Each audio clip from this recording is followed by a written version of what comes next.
Muy buenas a todos y bienvenidos al Rincón Práctico. Hoy os traigo una guía para que le saquéis el máximo partido a un híbrido enchufable.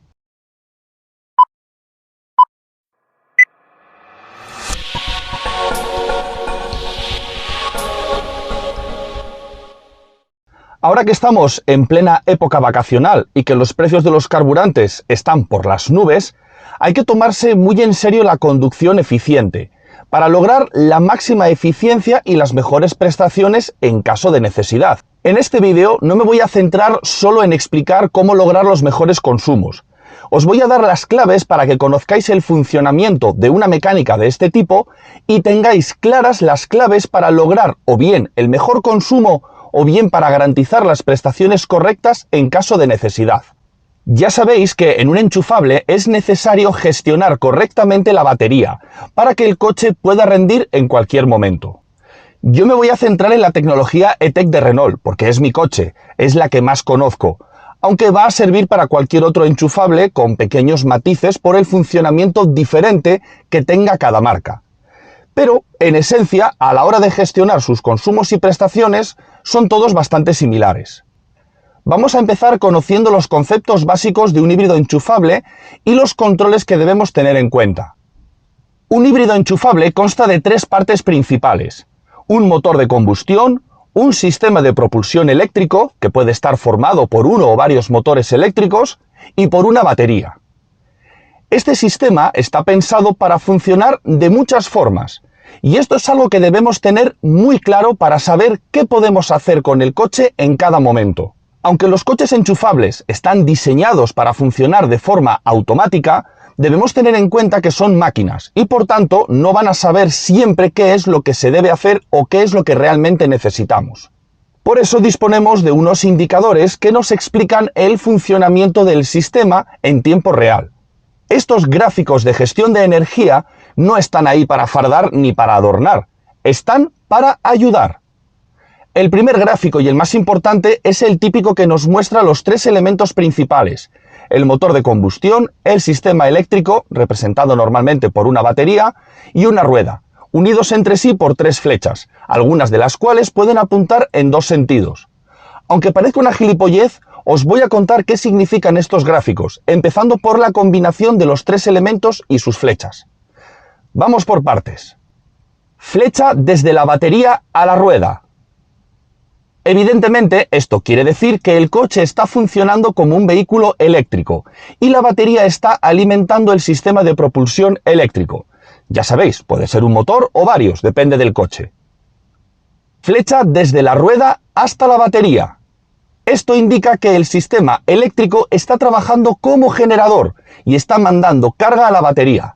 Esto se produce cuando se activa el sistema de frenada regenerativa. Flecha desde el motor hasta la rueda.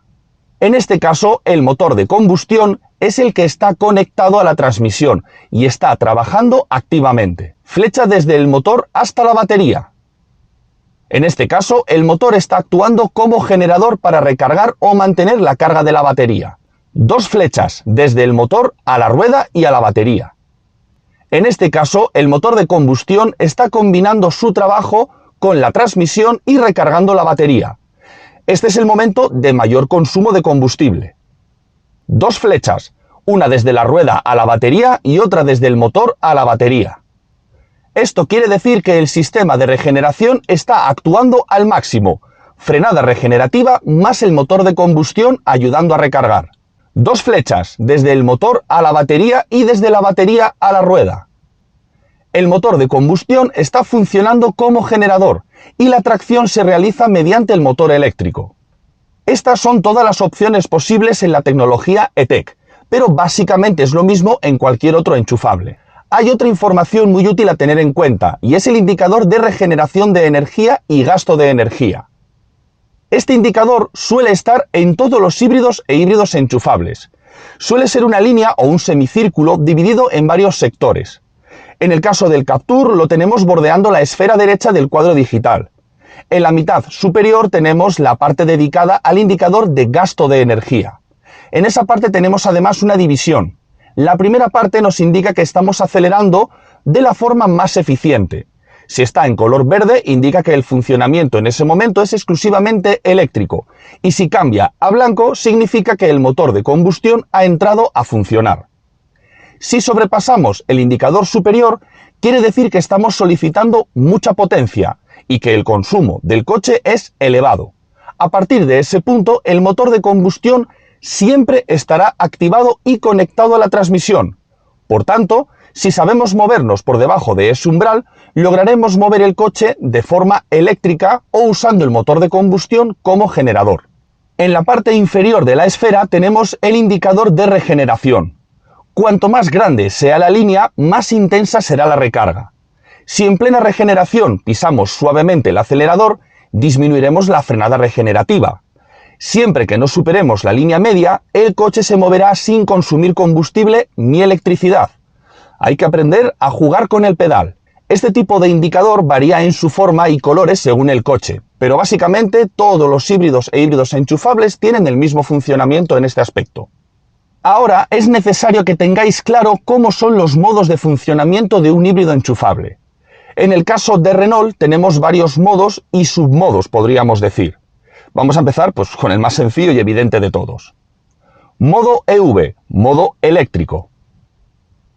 El modo EV es el modo 100% eléctrico.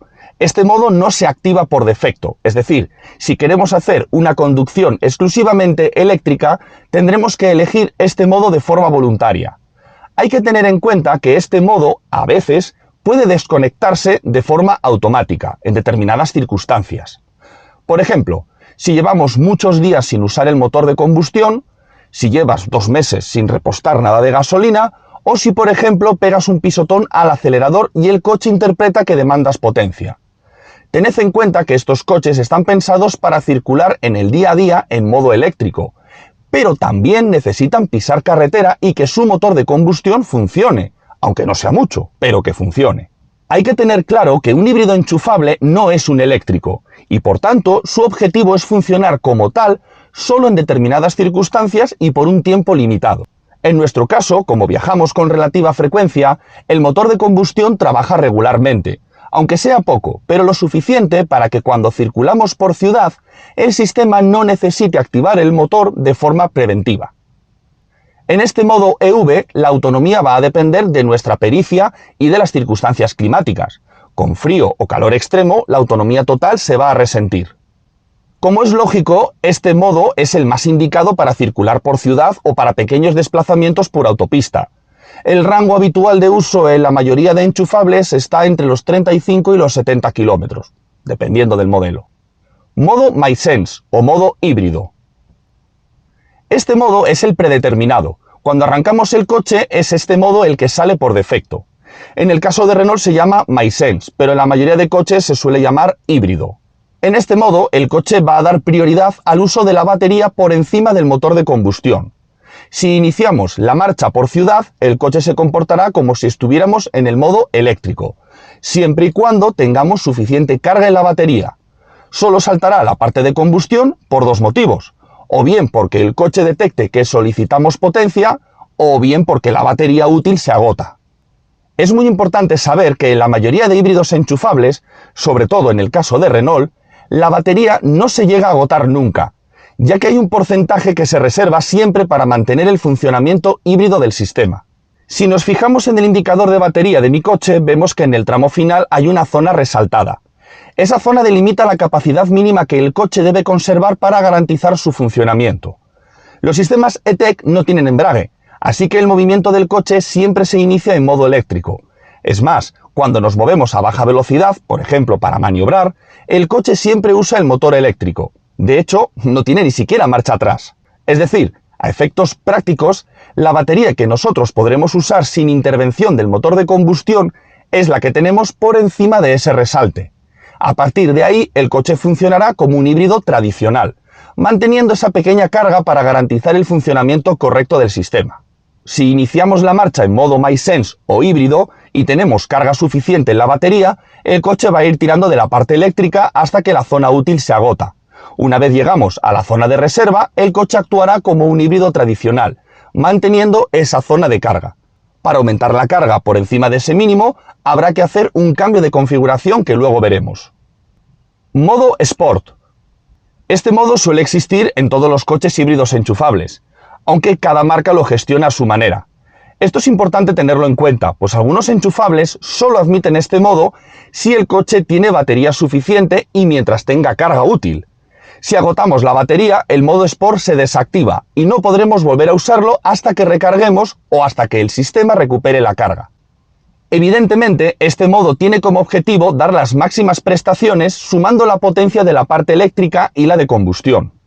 En este modo, además, el motor térmico suele estar activo siempre, para garantizar una rápida intervención y para ayudar a mantener la carga de la batería si es que el coche lo permite en este modo. En el caso concreto de Renault, el sistema E-Tech se va a encargar, por defecto, de situar la batería en el 50%. Si tenemos más carga, la va a usar hasta llegar al 50%, y si tenemos menos, la va a recargar hasta subir al 50%. Después el propio sistema buscará mantener siempre ese nivel de carga. El motor de combustión va a estar activo casi siempre, y la batería, en lugar de mantenerse en el mínimo necesario como en el modo híbrido, hará lo mismo pero dejando una reserva mayor, el 50%. De esta forma, el coche siempre tendrá carga suficiente para mantener las máximas prestaciones. Pensad que nunca vamos todo el tiempo con el acelerador a fondo solicitando el máximo de potencia. Siempre hay frenadas, retenciones, cambios de ritmo, etc. Por tanto, el coche nunca se va a quedar sin prestaciones cuando lo necesitemos. En este modo, la mayoría de híbridos ofrecen una respuesta más ágil al acelerador. La dirección se vuelve más directa y la frenada es más agresiva. No suele ser el mejor modo para una conducción eficiente y relajada, pero para carreteras secundarias, donde hay muchas curvas con frenadas y posibilidad de adelantamientos, se convierte en un sistema bastante eficaz, porque siempre va a estar el coche listo para sacarnos de un apuro, y porque las constantes disminuciones de velocidad al entrar en curvas ayudan a mantener la carga sin que sea el motor de combustión el que se encargue de ello. Modo eSafe, autorrecarga o reserva de batería. Este es más bien un submodo. En Renault el sistema eSafe se puede activar tanto en el modo MySense, el híbrido, como en el Sport. Aunque en este último no tiene mucho sentido, salvo que lo activemos cuando tenemos la batería con mucha carga y queramos que se mantenga por encima del 50% que antes os mencionaba. Por ejemplo, para llegar a un sitio y poder utilizar el modo 100% eléctrico. Este submodo lo que hace es mantener la carga de la batería o regenerarla. Si tenemos la batería a tope en el momento de activarlo, el coche funcionará como un híbrido convencional y mantendrá la carga en el nivel previo durante todo el viaje. Este sistema tiene como objetivo reservar la batería para un momento posterior. Imaginad que sales de viaje y quieres tener batería para cuando llegues a la ciudad de destino. Seleccionas el eSafe y el coche se encargará de todo.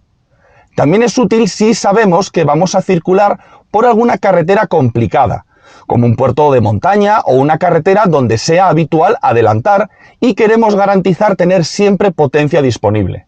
Si la batería está por debajo del 60%, el sistema se recargará de forma activa hasta alcanzar como máximo el 60%. Este porcentaje se puede subir de forma pasiva hasta el 70%, por ejemplo con la frenada regenerativa bajando un puerto de montaña. Nunca llegaremos al 100%. Una vez el coche alcanza ese porcentaje, el sistema se comportará nuevamente como un híbrido convencional, manteniendo ese nivel de carga en todo momento. Cuando digo que funcionará como un híbrido tradicional, me refiero a que el sistema va a usar la parte eléctrica cuando sea necesario, pero cuando sea posible la va a volver a recargar hasta el nivel indicado. No quiere decir que la batería se quede donde está y el coche solo vaya a funcionar exclusivamente con la parte de combustión. Al menos en Renault. En otras marcas sí es cierto que la parte eléctrica se desconecta. Es importante conocer estos modos porque nos va a facilitar la decisión que tendremos que tomar durante la conducción.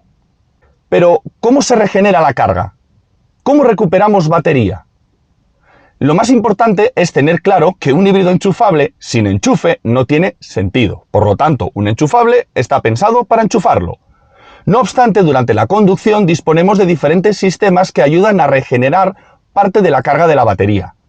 En la mayoría de enchufables, la regeneración se realiza principalmente de forma activa, es decir, mediante el funcionamiento del motor de combustión.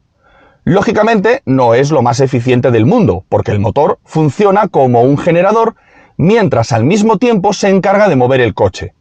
Otros modelos, como los E-Tech, Se sirven también de un segundo motor eléctrico que hace las veces de generador pasivo mientras el coche circula a ritmos estables con poca demanda de potencia. La otra forma de regenerar carga es mediante la frenada regenerativa. Todos los enchufables y eléctricos tienen un modo que se suele denominar modo B. Este modo lo que hace es usar el motor eléctrico como generador. Cuando levantamos el pie del acelerador, este sistema hace las veces de freno y retiene el coche aprovechando esas inercias para recargar un poco la batería. También, cuando pisamos el freno, la frenada regenerativa se suma a la acción del freno tradicional, intensificándose así la regeneración. En algunos coches, el modo B se puede gestionar con diferentes niveles de retención, aumentando o disminuyendo la acción del sistema, normalmente mediante levas o con un botón específico. De esa forma, al levantar el pie del acelerador, podremos elegir cuánta retención se va a ejercer. En otros coches, como en los Renault, el modo de retención solo tiene un nivel, y para gestionar su agresividad lo haremos controlando suavemente el acelerador. Si en plena retención pisamos suavemente el acelerador, no vamos a estar activando ninguno de los motores. Lo único que haremos será disminuir la intensidad de la frenada regenerativa. Lo podemos ver en el indicador de regeneración que os expliqué antes. La gestión de todo esto es precisamente el punto clave para lograr la mejor economía posible o las mayores prestaciones. La regeneración activa de la batería es el momento de mayor consumo. Por lo tanto, hay que saber cuándo activar dicho modo, en qué condiciones y cuándo dicha regeneración se realiza de la forma más eficiente posible. Mucha gente piensa que para aumentar la recuperación de energía lo mejor es usar siempre el modo B de retención. Sin embargo, eso es un error, muy habitual además. Cuando estamos realizando un viaje por autopista y vamos llaneando, como se suele decir, lo más eficiente es mantener un ritmo constante, procurando que la velocidad sea siempre la misma, salvo que haya alguna señal que diga lo contrario. Por tanto, en pequeñas bajadas o en tramos con ligeros desniveles a nuestro favor, si tenemos activado el modo B, el coche va a frenar demasiado y nos va a obligar a volver a pisar el acelerador para recuperar velocidad, disparando el consumo en ese momento de forma absurda. Sin embargo, si vamos en el modo D, podremos levantar el pie del acelerador y la propia inercia e inclinación de la carretera nos moverá. Es lo que muchos llaman conducir a vela. La regeneración no será mucha, pero no consumiremos. En este mismo supuesto, durante una bajada, si llevamos el modo de regeneración activo, el motor de combustión se desacoplará de la transmisión y se dedicará exclusivamente a recargar la batería. Al no trabajar sobre las ruedas, su consumo como generador será mucho más bajo. Recordad las 3 flechitas, en concreto esta. Es otro factor importante. En autopista, si somos suaves y progresivos manejando el acelerador, podremos ver cómo muchas veces vamos circulando únicamente con el motor eléctrico y el térmico solo actuando como generador. Sin embargo, si somos bruscos y pisamos fuerte el pedal del acelerador, por ejemplo, si hemos perdido mucha velocidad por usar en exceso el modo B, la parte térmica intervendrá, conectándose a la transmisión para dar potencia y ayudando a subir la velocidad, aumentando evidentemente el consumo. Por eso, con estos coches es muy importante ser estable con la velocidad y es muy importante ser tranquilos a la hora de acelerar, ya que de esta forma minimizaremos la conexión del motor térmico a la transmisión. Conforme vayamos conociendo el coche, sabremos gestionar mejor los viajes. Os voy a poner un ejemplo de cómo organizo yo un viaje de Asturias a Madrid, para que veáis que hay que ser un poco inteligente y dedicar tiempo a conocer el coche, y la ruta, por supuesto. Yo salgo de casa con la batería cargada, y circulo libremente en modo MySense, el híbrido, para salir de Gijón y ganar velocidad en la autopista. Doy libertad al coche para tirar de batería lo que quiera. Tras esos primeros kilómetros para salir de la ciudad y coger ritmo, activo el sistema eSafe. Dado que mi consumo eléctrico ha sido bajo hasta ese momento y me he quedado muy por encima del 60%, el sistema no se pondrá a regenerar batería, sino simplemente a mantenerla. Mientras circulo por la autopista que sale de Gijón, que tiene muchas pequeñas subidas y bajadas, voy en el modo D, sin retención, aprovechando las bajadas para moverme con la inercia y acelerando suavemente justo antes de que se inicie la siguiente subida. De esa forma la inercia me ayudará a ganar velocidad si he perdido algo en la bajada y el coche gastará menos durante el inicio de la subida. Son pequeños truquitos. Como hay muchos túneles limitados a 100 km por hora, antes de entrar en ellos tengo dos opciones. O bien activo el modo B para reducir la velocidad, o bien me mantengo en el modo D y gestiono la frenada regenerativa con el pedal del freno. A la salida del túnel acelero con suavidad nuevamente. Eso sí, en este caso, dado que hay muchos túneles en un tramo de unos 30 kilómetros, no compensa estar subiendo a 120 y bajando cada poco a 100. Si pasamos ese tramo a 100 todo el rato, será mucho más eficiente y el tiempo de viaje pues será el mismo, es que no vamos a notar nada. Tras ese primer tramo de autopista llega la subida a la meseta, una gran autopista de alta montaña, el Huerna. El inicio es una subida fuerte, con mucho desnivel, así que quito el modo eSafe y dejo al coche usar la batería. Esto hace que los consumos bajen y la batería también, ya que ayuda constantemente al motor de combustión e incluso mueve al coche de forma exclusiva si somos cuidadosos con el acelerador. Cuando llego a la zona más tranquila y llana, pues ahí reactivo el modo eSafe. A partir de ahí viene una zona de pequeñas subidas y bajadas, donde usando el acelerador con suavidad podremos lograr que el motor eléctrico se encargue de mover el coche, dejando así al de combustión y al eléctrico secundario hacer su labor de regeneración, desconectados de la transmisión. Gracias a ello llegaré a la meseta nuevamente con batería. A partir de ahí el trayecto hasta Madrid es muy llano y el sistema tiene muchos kilómetros por delante, con lo que siendo suaves con la conducción podremos recargar con un gasto de combustible muy bajo. En este viaje evidentemente he usado la parte eléctrica en el momento de mayor exigencia, que fue durante la subida. Si en ese momento llevo el eSafe con la reserva de energía, el motor de combustión estará trabajando en la transmisión y recargando la batería para mantener su nivel de carga. Por tanto, los consumos se disparan. Sin embargo, en el viaje de vuelta haré lo contrario. Como tengo una gran bajada una vez que entro en Asturias, usaré un poco la batería antes y activaré el eSafe en pleno descenso. Como la inclinación es tan grande, podré controlar la velocidad jugando con el modo B para retener el coche y usaré el modo D en los túneles y en los minitramos más llanos. De esta forma la frenada regenerativa trabaja a tope y se le suma el motor de combustión que actúa como generador, con un gasto muy bajo de combustible. Entre uno y otro, al llegar abajo ya habré recuperado casi un 70% de la carga. Perfecto para llegar a Gijón de nuevo y circular en modo eléctrico. Para realizar estas gestiones es importante conocer todo lo que os he explicado antes, ya que gracias a las flechas del indicador de gestión del sistema híbrido podremos saber si lo estamos haciendo bien y si vamos controlando también el indicador de gasto y recuperación de energía. En poco tiempo aprenderemos a llevar el coche. Al principio yo tuve que dedicar tiempo a observar y a esmerarme en aprender cómo sacar el máximo partido al vehículo. Tenéis que tener claro que a veces necesitamos hacer una conducción eficiente buscando el mínimo gasto posible, pero otras veces nos interesa garantizar las prestaciones para no quedarnos a medias en un adelantamiento o sufriendo en un puerto de montaña. A poco que aprendamos a llevar un enchufable, jamás nos vamos a ver en esos aprietos. Por último, decir que Renault tiene un modo de conducción adicional denominado ENAP. Este modo gestiona la carga de la batería en función de la ruta que le introduzcamos en el navegador. Es muy útil si no conocemos lo que nos vamos a encontrar en el camino. Eso sí, lo que hace el coche es coger la carga que tengamos y gestionarlo a su manera durante el viaje. Llegaremos al destino casi sin batería. Si necesitamos movernos por ciudad en modo eléctrico al llegar, pues no nos va a servir de mucho. De momento, esto es todo. Espero haber podido aclarar todos los entresijos de un híbrido enchufable, que os haya servido para aprender a sacar más jugo a vuestro coche. Un saludo y hasta otra.